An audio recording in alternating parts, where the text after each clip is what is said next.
Jadi wanita itu terpengaruh oleh dunia, laki-laki itu terpengaruh oleh wanita. Betul. Nah, gimana kalau gini? Sok dipemilikan mobil, tapi saya kawin deui. Nah, dua-duanya kan terpenuhi jadi itu kan. Boleh itu kan? Gimana itu kan? Ini harus dijawab itu kan. Istri di rumah, suami kerja di luar. Dia kan menemukan wanita-wanita lain juga kan? Iya. Menemukan. Ketika balik ke rumah, dia bertemu dengan istrinya. Tidak menutup kemungkinan si suami di luar tertarik dengan wanita lain. Pernah nggak merasakan seperti itu? Harus. Tuh, ibu-ibu harus.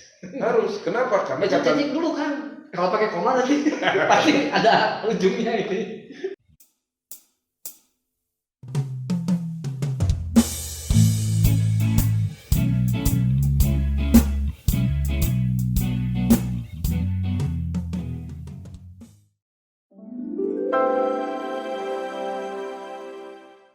Assalamualaikum warahmatullahi wabarakatuh. Apa kabar teman semua? Balik lagi di Ngopai Podcast bersama Kang Polen. Apa kabar Kang Polen? Alhamdulillah baik. Alhamdulillah luar biasa malam ini kita bisa berkumpul, bisa bertemu lagi dengan Kang Polen. Tadi kita membahas tentang ADGJ. Kita ada lanjutan kan bahasan ini karena ada sedikit unek-unek saya yang mau ditanyain. Jadi sekarang kita bahas masalah di dalam keluarga kan. Nah, setiap orang pasti punya keluarga. Gak mungkin orang lahir dari lahan batu, gak mungkin kan. Nah, ini yang sedikit ingin saya bahas agak serius dengan Kang Paulan. Serius. Dari sudut pandang kita berdua lah. Mudah-mudahan nanti statement-statement yang keluar dari mulut saya, dari hati saya tuh mudah-mudahan tidak menyimpang, mudah-mudahan bisa diluruskan dengan pengalaman kita masing-masing. Gini kan, manusia hebat itu harus terlahir dari keluarga yang hebat. Itu saya pernah membaca buku itu. Bagaimana peran seorang ibu bisa melahirkan seorang anak yang hebat. Tapi seorang ibu yang hebat itu harus didampingi oleh suami yang hebat. Dan kata-kata hebat ini begitu meracuni kan.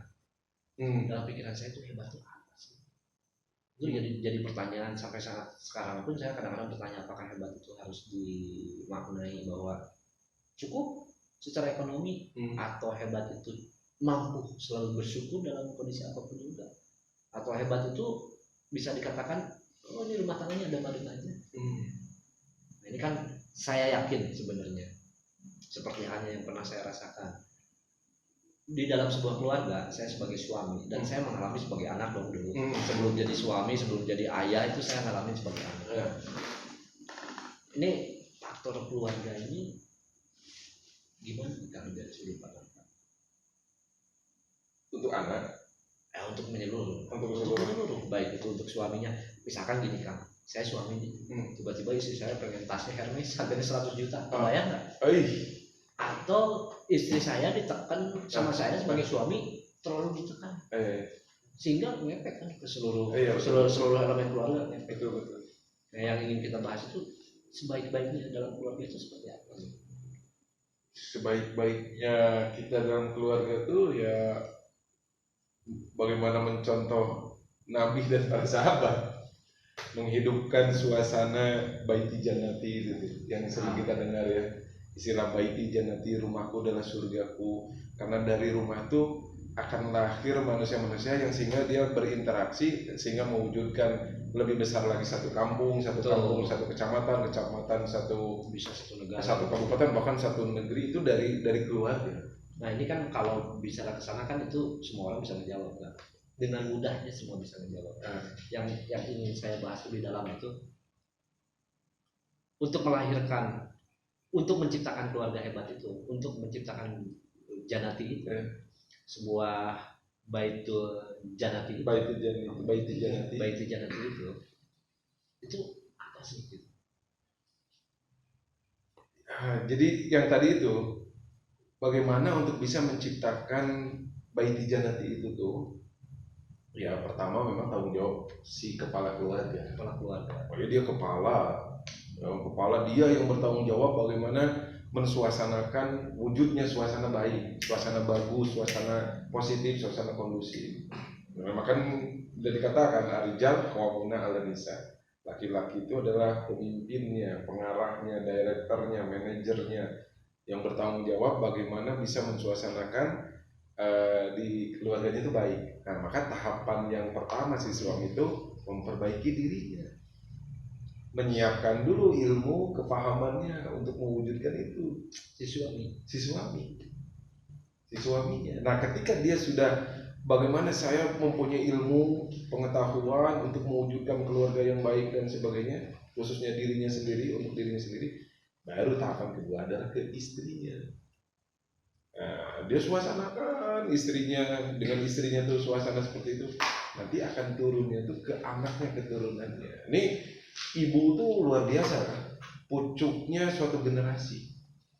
Bahkan dikatakan ibunya yang soleh maka akan lahirlah keturunan soleh. Ibunya yang tidak soleh termasuk kayak istri Nabi Lut,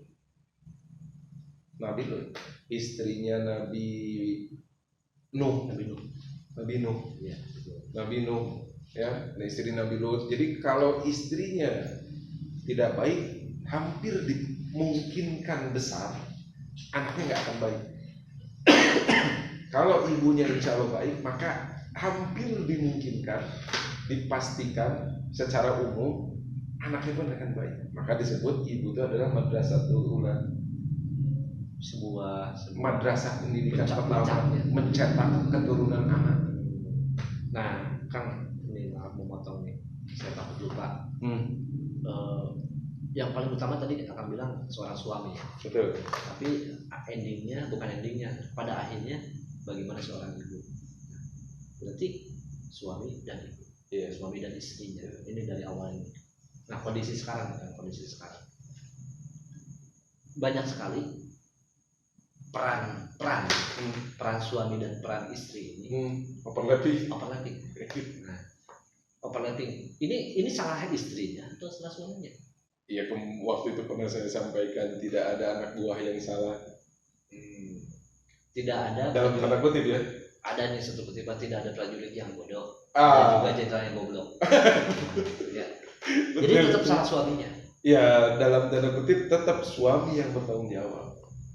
Ini misalkan gini Kang, saya pribadi misalkan gini, saya menetapkan aturan di dalam keluarga ingin menjadi sebuah rumahku, istanaku, surgaku.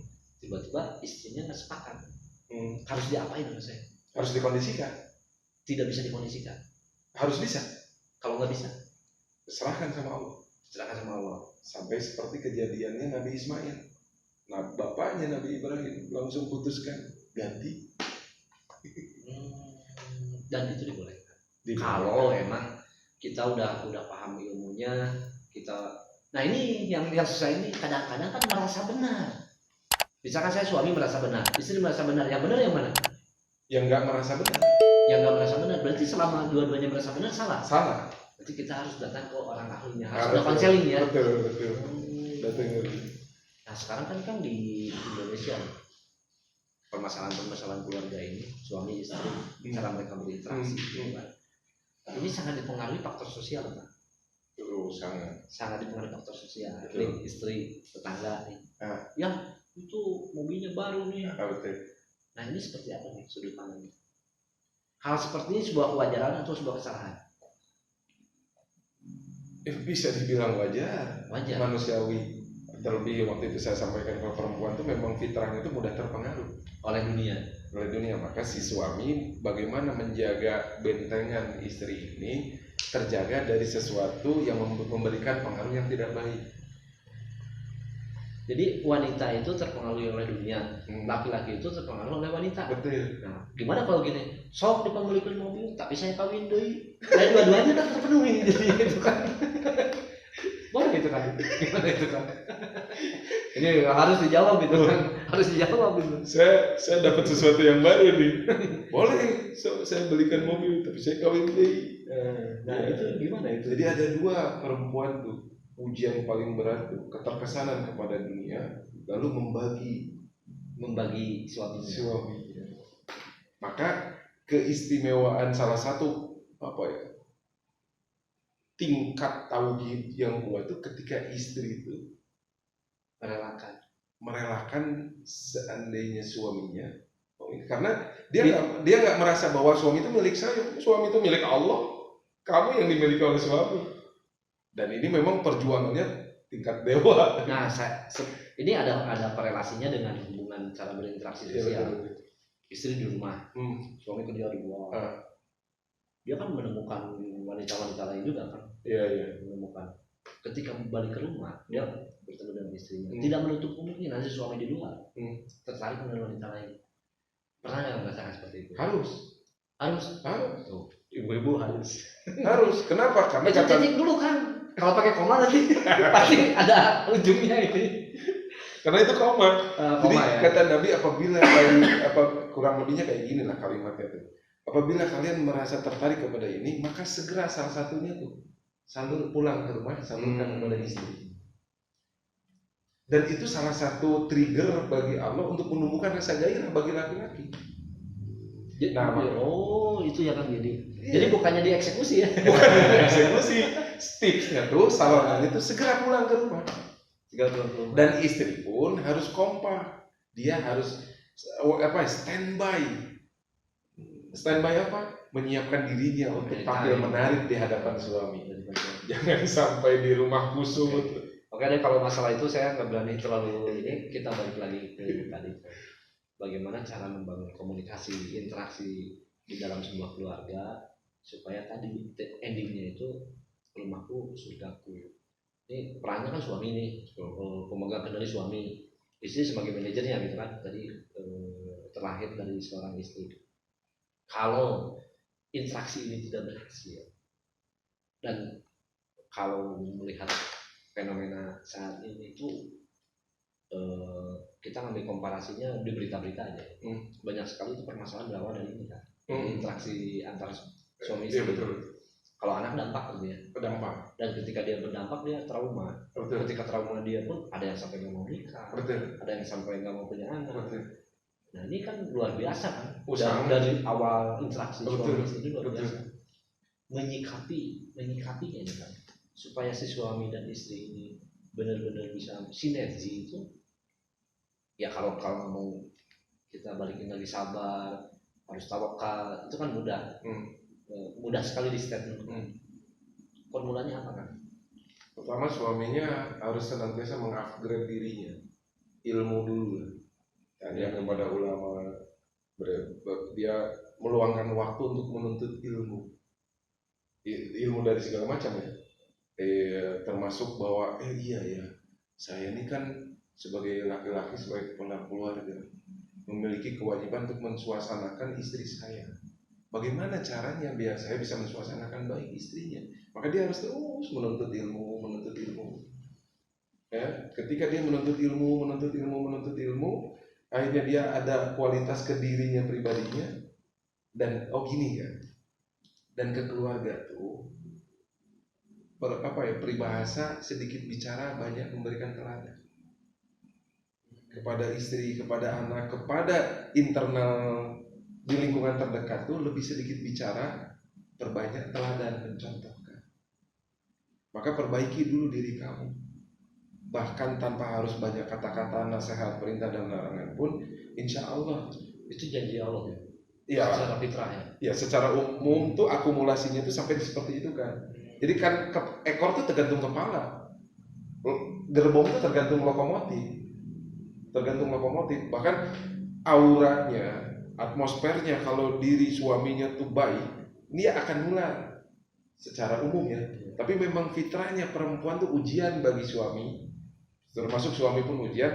Maka memang ada aja seperti itu tuh naik turun tuh. Pada prinsipnya ada aja. Pada prinsipnya ya setidaknya kita memanagenya itu ya. Ya berusahanya tuh idealnya tuh si suami tuh dia, maka kewajiban suami kan apa? Coba di waktu kita nikah tuh dulu tuh menunaikan nafkah. Ya, menunaikan nafkah, lahir dan batin. Nah, itu intinya itu. Jadi menunaikan nafkah lahir apa? Orang udah banyak paham. Sandang, pangan, papan, casar. Ya, sekarang kan casar harus dicharging. Nah, kalau lobet gimana?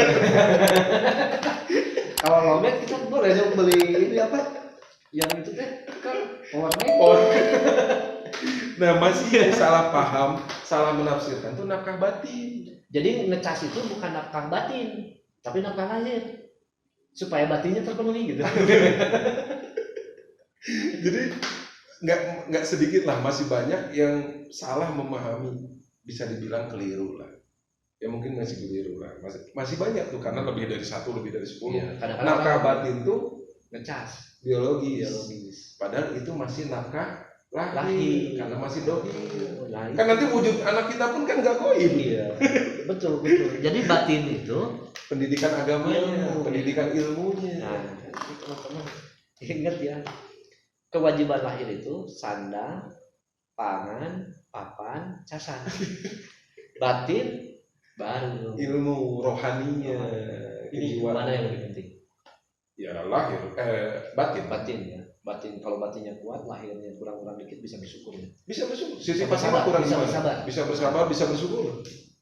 Bisa bersabar, bahkan bisa Nah, nafkah batin itu adalah ilmu. Maka si suami itu dia harus menuntut ilmu, bukan ilmu casan. Kan itu ada ilmunya. Ya segala ilmu untuk mengkondisikan dirinya baik dan istrinya baik. Ilmu cara nafkah, mencari yang pertama ilmu cara berkomunikasi. Ya, Nabi mencontohkan bagaimana berkomunikasi dengan istrinya tuh. Jadi gini kan, ajib. Nabi itu mencontohkan bagaimana cara berinteraksi dengan suami itu romantis. Jadi sunnah kita nih merayu istri itu. Gombal itu sunnah. Dan memang fitrahnya laki-laki ini memang tapi harus bisa ngegombal. Ke istri ya. Ke istri lah. Jangan ke laki-laki. Ke istri. Jadi sunnah merayu itu. Dan memang sudah bawaan dari sananya laki-laki itu Allah berikan kecerdasan dalam tanda kutip gombal gitu. Tapi gombalnya itu ada ini loh, ada dogma laki-laki itu buaya dan wanita itu lubang buaya. Emang pada dasarnya gombal gitu ya. Iya. Dan wanita senang digombalin. Dan senang. Jangan negatif dulu. Makanya salah satu contohnya misal kayak Nabi ya Humairah. Ya. Jadi belah istrinya. Ya digombalin tuh maksudnya tuh disanjung, tapi disanjungnya jangan bohong. Oh istri kita warnanya kulitnya misalnya hitam, wahai istri itu yang namanya sarkastik. Ini itu. Atau jangan jujur juga. Tapi ketika istri kita hitam, wahai Asma gitu. Saya bahas komunikasi. Komunikasi itu ada verbal. Betul. Nih kalau verbal itu langsung ya, nih kamu kok hari ini kelihatan segar. Itu verbal ya. Betul. Nah yang non verbalnya ini jangan dihatikan. Kadang-kadang ya itu terasanya seperti apa walaupun halus kata-katanya tapi nyelekit. Contohnya misalkan istri ayah suatu lihat orang lain itu kan dia halus kata-katanya secara verbal halus, tapi kan ke hati suami itu nyentuh kan. Betul. Itu komunikasi. Begitu pentingnya komunikasi. Nah selanjutnya gini kan, ada nggak batasan-batasan komunikasi antara si suami dan istri? Keterbukaan secara menyeluruh, bagaimana mereka memanage secara keseluruhan dalam holistik lah, menyeluruh dalam kehidupannya. Contoh misalnya ekonomi, saya nih bisnis hasilnya segini, nah istri itu nggak tahu semua. Boleh nggak? Boleh. Oh boleh. Jadi punten ya Bu, banyak yang nggak tahu. Boleh. Jadi ada kaidah gini, tidak semua yang benar itu disampaikan, tapi semua yang disampaikan harus benar. Bahkan ada salah satu yang diperbolehkan berbohong apa? Untuk menutupi, menjaga kerukunan. Betul. Kalau gini, ayah dari mana sih ini kok minyak wanginya wangi gini? Enggak Bu, itu saya nyobain minyak wangi buat ibu tapi mahal nggak dibeli, padahal lagi sama perempuan itu kan menutupi supaya rukun kan. Perempuan ini siapa dulu? Istrinya atau dia istri kedua misalkan gitu. Ya pokoknya kurang lebihnya gitu lah. Itu tafsirkan sendiri lah itu. Pinter. Jadi biar nggak terlalu tegang aja. Nggak semua sebenarnya, dan perempuan pun sebenarnya tuh adabnya tuh nggak usah terlalu ngorek-ngorek kayak seperti apa. Kadang misal gini kan, kita nih misal di tempat kerjaannya, di perusahaan dan sebagainya, apa kita akan memberikan aslinya permasalahan di enggak kan? Justru nggak boleh karena kasihan bisa mengguncang. Belum tentu mentalnya siap. Nah sekarang gini kan, seorang istri itu punya hak nafkah lahir tadi. Ini betul. Kadang-kadang kan saya juga pernah merasakan. Misalkan ya kok sekarang kan harga naik nih, beras naik, minyak goreng, sembako naik, segini kayaknya nggak cukup. Boleh nggak itu seorang istri? Tidak boleh. Sebenarnya tidak boleh. Tidak boleh. Tidak boleh. Istri harus belajar ilmu bagaimana memaksimalkan kondisi yang ada. Bahkan dia bisa mengkondisikan anak, bagaimana caranya ke anak untuk bisa mensyukuri rezeki dari yang ada. Kalau dia merasa kurang, bangun tahajud, doa minta sama Allah. Ya Allah, berikan rezeki yang banyak, yang berkah bagi suami saya, sehingga pulang membawa cara yang terbaik itu ya. Bukan nuntut kepada suami. Yang ngatur rezeki siapa? Tapi kalau ini dari sudut pandang saya, dulu lah awal menikah pernah seperti itu kan. Jadi istri saya bilang, ya sekarang kan sembako naik gitu ya. Kayaknya kita uang untuk perasaan kita aja ya. Sebenarnya kita minta sama Allah cukupkan harusnya. Iya, tapi di sisi lain memang perempuan seperti itu, kita sendiri yang bisa mengkondisikan. Berarti kita aja yang jaga emosi. Betul. Jadi yang tadi kata saya bilang, ketika dalam kondisi seperti itu ada nasihat tersendiri bagi suami. Ya kamu dengar, sabar. Memang bawaannya perempuan itu kekhawatiran perkara gitu. Ketika istri ngomong, ya ini kurang, nah kita jangan ngegas ya. Jangan. Saya salah nih, ngomong gitu. Saya ngegas gitu. Ngegas itu, ya udah nanti saya cari lagi uang. Emang ya.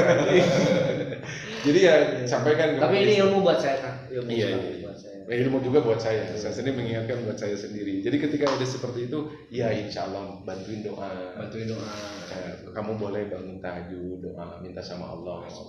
Ya, malu saya dengar jadi misalnya sisipkan pagi itu untuk duha. Saya ini kan hanya bisa berikhtiar. Bahkan si suami itu setiap ada kegiatan dan kalau sekarang tuh cepat-cepat WA ya sih, Bu, ini lagi ada pekerjaan, doain ya. Selalu ya. Betul. Karena istri itu, kan doa istri. Kalau istri kita nih sudah doa angkat tangan, hasil itu tinggal nunggu waktu. Hasil itu tinggal nunggu waktu saja. Janji Allah. Karena doa perempuan yang soleh, yang baik itu, doa istri itu lebih tajam dibanding suami. Ini penting banget ya. Mudah-mudahan ini tidak menggurui, mudahan ini tidak menghukumi. Enggak sih, saya hanya menyampaikan. Kita ini luar biasa ya. Dan ini mungkin tidak mudah ya. Kalaupun saya jadi seorang istri, saya jadi seorang istri kan, tidak mudah saya melakukan itu. Berdoa untuk suami, nanti Allah janjikan tinggal nunggu waktu akan dikabulkan. Ya, hasil itu tinggal nunggu waktu. Kalau istri sudah angkat tangan, istri hasil itu tinggal nunggu waktu saja. Ya, mari kita doakan suami-suami supaya senangkan hatinya suami, sehingga ketika bekerja tuh dia ekspresinya keluar, kreativitasnya keluar. Jangan sampai mau bekerja tuh hati sudah sedih. Gimana kreativitasnya? Yang kedua, doakan. Tinggal nunggu waktu ya. Kasih servis sebelum berangkat. Cas dulu. Lagi air lagi susah kan, kemana kan gitu. Kalau itu betul namanya luar biasa kan itu. Jadi kesimpulannya itu komunikasi nomor 1 dalam keluarga. Iya, jadi bagaimana suami mendidik, bagaimana mencontohkan dulu ke istri, jangan menuntut juga kepada istri, tapi dia belum bisa mendidik. Istri pun harus pintar-pintar untuk merespon ini tuh. Tapi satu yang harus garis bawahi itu ada ilmunya. Ilmu terbaik itu cari ilmu dari agama. Betul. Itu udah ada perintahnya, udah ada hadisnya, udah ada riwayatnya bagaimana komunikasi dalam sebuah keluarga. Karena sebuah bangsa hebat itu berawal dari keluarga. Betul, dari keluarga yang hebat. Kan ini luar biasa. Hari ini bahasanya termasuk buat diri saya, mudah-mudahan buat saya sendiri. Sebagaimana khotib, ini usul buat khotib semua teman-teman yang mendengarkan ini ilmu. Tapi memang nggak gampang, nggak gampang. Saya membayangkan, saya sangat membayangkan itu. Mungkin cukup ya. Boleh, insyaallah itu teman-teman. Sama-sama. Oke teman-teman, atur nulisan udah menyaksikan podcast di. Jangan lupa subscribe. Ya, subscribe. Kalau ada pertanyaan boleh tuh. Komen. Share, bagi-bagi juga sama yang lain, mudah-mudahan kalau ada manfaatnya yang lain pun bisa dapat. Amin.